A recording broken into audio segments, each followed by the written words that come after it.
বন্দী কৰি নিলে হিৰণ্যকশিপুৰ পত্নী বাটত নাৰদে লগ পালে আৰু নাৰদে লগ পাই ইন্দ্ৰক ক'লে যে হে ইন্দ্ৰদেৱ তুমি এইটো কি কাম কৰিলা এগৰাকী নাৰীক বন্দী কৰাই দিছে এইটো বৰ উচিত হোৱা নাই দেৱৰাজ ইন্দ্ৰই ক'লে যে দেৱৰ্ষি নাৰদ এই নাৰীগৰাকীৰ প্ৰতি মোৰ মনত তিলমানো বেয়া ভাৱ নাই কিন্তু এওঁৰ গৰ্ভত যিটো অসুৰৰ সন্তান আছে যেতিয়া প্ৰসৱ হ'ব এই সন্তানটো বধ কৰি পেলাই নাৰীগৰাকীক কৈ দিম তেতিয়া নাৰদে ক'লে যে এইটো তোমাৰ দ্বাৰা অসম্ভৱ প্ৰভু ভগৱন্তৰ অংশ বৈষ্ণৱ স্বৰূপে তেওঁ অলৰেডি ইয়াত স্থিত লাভ কৰিছে তেওঁ এজন পৰম বৈষ্ণৱ আৰু তুমি তাক বধ কৰিব নোৱাৰা সেইকাৰণে সেইটো আশা বাদ দিয়া নাৰীগৰাকী তুমি এৰি দিয়া মই মোৰ লগত লৈ যাওঁ নাৰদৰ আশ্ৰমত লৈ যায় আৰু এই গৰ্ভৱতী কয়াধুৱে নাৰদৰ আশ্ৰমত থাকোঁতে নাৰদৰ মুখৰ পৰা ভাগৱতৰ কথা শুনিছিল ভাগৱতৰ সেই সময়ত প্ৰহ্লাদ কয়াধুৰ গৰ্ভত আছিল এতিয়া তাত্ত্বিক কথাটো বুঝক এগৰাকী গৰ্ভৱতী মহিলাই যেতিয়া তেওঁ গৰ্ভ ধাৰণ কৰে সেই সময়ত তেওঁ কেনেকুৱা খাদ্য গ্ৰহণ কৰে এক নম্বৰ কথা আৰু জ্ঞানেন্দ্ৰিয়ৰ দ্বাৰা কেনেকুৱা জ্ঞান অৰ্জন কৰে ইয়াৰ সম্পূৰ্ণ প্ৰভাৱ গৰ্ভত থকা শিশুটোৰ ওপৰত পৰে ইয়াত আমাৰ হিন্দু শাস্ত্ৰই কেইবাটা উদাহৰণৰ দ্বাৰা প্ৰমাণ কৰি দেখুৱাইছে আপোনালোকে প্ৰহ্লাদৰ ক্ষেত্ৰত পালে অভিমন্যুৰ ক্ষেত্ৰতো পাব অৰ্জুনে যেতিয়া চক্ৰবেহুৰ কথা কৈ আছিল তেতিয়া সুভদ্ৰাই প্ৰথমতে শুনি আছিল তাৰপিছত টোপনি যাওঁতে সেইকাৰণে অভিমন্যুৱে চক্ৰবেহুত কেনেকে সোমাব লাগে সেইখিনি গম পালে কিন্তু ওলাই অহাটো গম নাপালে কেতিয়া শিকিছিল গৰ্ভত থাকোঁতে অষ্টবক্ৰ বুলি এজন জনকৰ যিজন গুৰু হয় পিছত আধ্যাত্মিক গুৰু তেওঁ গৰ্ভত থাকোঁতে সমস্ত বেদৰ জ্ঞান লাভ কৰিছিল গতিকে যেতিয়া গৰ্ভৱতী মহিলাসকলে সেই সময়কণত বিশেষভাৱে 10 মাহ 10 দিন তেওঁলোকৰ খাদ্য অভ্যাস কেনেকুৱা আৰু জ্ঞানেন্দ্ৰিয়ৰ দ্বাৰা কি গ্ৰহণ কৰিছে অৰ্থাৎ কি শ্ৰৱণ কৰিছে কি কীৰ্তন কৰিছে এই কথাখিনিৰ ওপৰত নিৰ্ভৰ কৰিছে শিশুটোৰ ভৱিষ্যত সেইকাৰণে সেইখন সময়ত অতি সতৰ্ক হোৱাটো ভাল এতিয়া কয়াধুৱে যিহেতুকে নাৰদক লগ পালে আৰু সেইখন সময়তে প্ৰহ্লাদে গৰ্ভস্থিত প্ৰহ্লাদে ভাগৱতৰ ধৰ্ম সম্পূৰ্ণৰূপে শিকি ল'লে তাৰপাছত হিৰণ্যকশিপু যেতিয়া তপস্যাৰ পৰা ঘূৰি আহে পুনৰ স্বৰ্গ আক্ৰমণ কৰে কয়াধুক লৈ আহে প্ৰহ্লাদৰ জন্ম হয় প্ৰহ্লাদ যেতিয়া 5 বছৰ হয় তেতিয়া গুৰুকুলত যায় আৰু সেইকাৰণে এতিয়া যেতিয়া গুৰু দুজন সন্তানবৰ্গ ক্লাছৰ পৰা আঁতৰি যায় তেওঁ দৈত্য শিশুসকলক পঢ়ুৱাই লৈ পেলাই এই ভাগৱতৰ ধৰ্ম কৈছে কি কৈছে দুৰ্লভ মনুষ্য জন্ম যিটো পায়া বুদ্ধিমন্ত যেনে হয়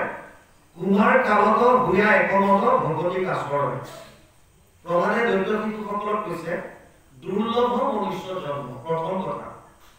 শংকৰাচাৰ্যই কৈছে তিনিটা দুৰ্লভ বস্তু আছে দুৰ্লভম ত্ৰায়মেবাদত দেৱানুগ্ৰহ কাৰকম মনুষ্যত্ব মুমুক্ষত্ব মহাপুৰুষ সংশ্ৰয়া তিনিটা দুৰ্লভ বস্তু আছে এটা হৈছে মানুহৰ শৰীৰ মনুষ্যত্ব প্ৰাপ্তি কৰে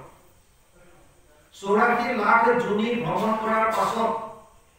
শত কোটি জন্মান্তৰে হৈ মহাভাগ নৰ শৰীৰত জীৱে দেৱে পায় 84 লাখ যোনি কি 20 লাখ সব স্থাৱৰ জান 9 লাখ জলচৰ সব মান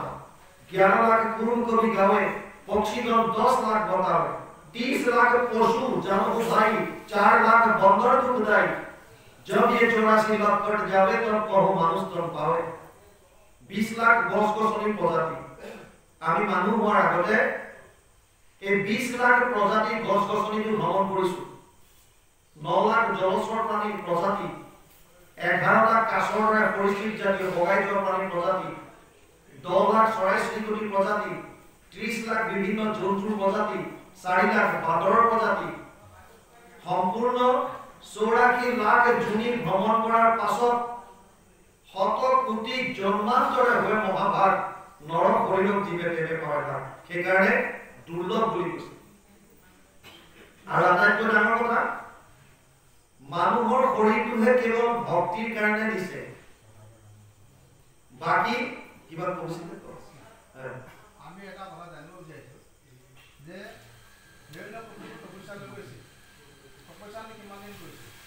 হাজাৰ বছৰ চলি আছে সহস্ৰ বছৰ আৰু প্ৰহ্লাদে সেই কিমান দিন কয়াধুৱে গৰ্ভটো ধৰি ৰাখিছিল বুলিও পায় যদি আমাৰ এই ভাগৱতত নাই দিয়া হয় শতপৰিখ বুলিও আছে সহস্ৰ বছৰ বুলিও আছে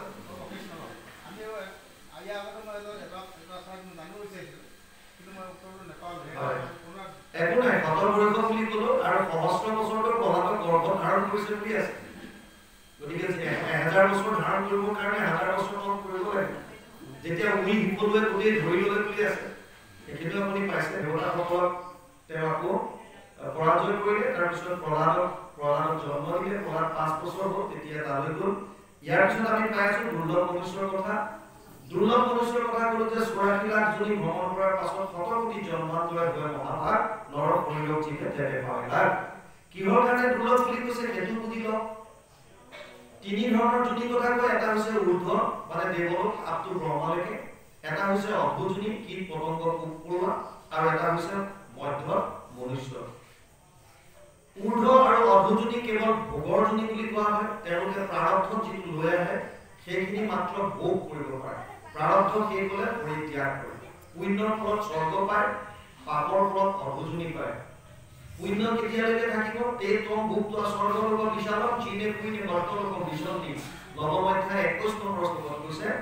যেতিয়ালৈকে পুণ্য থাকে তেতিয়ালৈকে স্বৰ্গত থাকিব পুণ্য ক্ষয় হ'লে পুনৰ আকৌ আহিব আহি আকৌ হয়তো 84 লাখ জনী ভ্ৰমণ কৰিব লাগিব ভাগৱতে কৈছে পুণ্য ক্ষয় হ'লে কোনো নৰকত নগ'ল নৰকত আহিব লাগিব বুলি লিখা আছে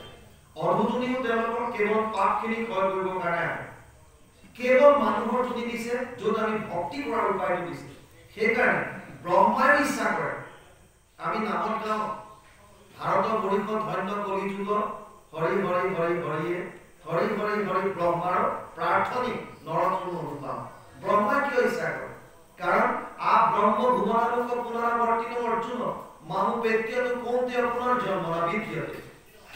অষ্টম অধ্যায় 16 নম্বৰ শ্লোকত অৰ্জুনক কৈছে হে অৰ্জুন ব্ৰহ্মলোক পৰ্যন্ত যদি জীৱ যায় তাৰ পুনৰাগমন আছে মানে মায়া আন্ধাৰত আছে আৰু ব্ৰহ্মাও যেতিয়া 100 বছৰ হ'ব যেবে এক শত হৈ বৰিষ্ঠ ব্ৰহ্মাক গ্ৰন্থ তেবে ঈশ্বৰে সংহাৰ যেবে এক শত হৈ বৰিষ্ঠ ব্ৰহ্মাৰ যেতিয়া এবছৰ হ'ব 100 বছৰ আমাৰ 100 বছৰ কোৱা নাই ব্ৰহ্মাৰ বছৰ ইয়াতে আছে এইটো প্ৰলয়ত পাব দ্বাদশত 4টা প্ৰলয়ত আপুনি তাত পাব যিকি নহওক এতিয়া ইয়াত কৈছে যে মনুষ্য জন্ম হৈছে এনেকুৱা এটা শৰীৰ যিটো শৰীৰত আমি ঈশ্বৰক ভক্তি কৰিব পাৰোঁ সেইকাৰণে এইটো দুৰ্লভ বুলি কৈছে শংকৰাচাৰ্যই মানি কৈছে দ্বিতীয়টো দুৰ্লভ বস্তু হৈছে মুমুক্ষত্ব মুমুক্ষ মানে আচলতে মুক্তি কিন্তু আমি ঈশ্বৰমুখী হোৱা বুলি ধৰিব পাৰোঁ যে ঈশ্বৰমুখী হোৱা এইটো এটা দুৰ্লভ আমি বহুত মানুহ পাইছোঁ কিন্তু যদিও আমি দেখোঁ যে এজন ভগতে লাগিছে কিন্তু আচলতে আমি ভোগ পাওঁ আমি ঈশ্বৰৰ ওচৰলৈ যদি গৈছোঁ ভোগৰ বস্তু বিচাৰি গৈছোঁ ঈশ্বৰমুখী হোৱা নাই আৰু ইয়াৰ স্বীকাৰ ভগৱান কৃষ্ণই অৰ্জুনক কৈছে গীতা মনুষ্যানাম সহস্ৰেষু কচিত যদতি সিদ্ধায় যদতাম আমি সিদ্ধানাম কচিত মাম ব্যক্তি তৎপৰতম সপ্তম অধ্যায় 3 নম্বৰ শ্লোকত কৈছে হে অৰ্জুন হাজাৰজন মানুহৰ মাজত কোনোবা এজন মোৰ ওচৰলৈ আহিবলৈ ইচ্ছা কৰে 1000জনৰ মাজত কোনোবা এজন আৰু তেনেকুৱা আকৌ হাজাৰজনৰ মাজত কোনোবা এজনে মোৰ তত্ত্বটো বুজি পায় গতিকে এইটো দুৰ্লভ বুলি শংকৰাচাৰ্যই কয় আৰু তৃতীয়টো দুৰ্লভ বস্তু হৈছে ভগতৰ সংগ পোৱা আৰু মহাপুৰুষৰ লগ পোৱা এই তিনিটা বস্তু দুৰ্লভ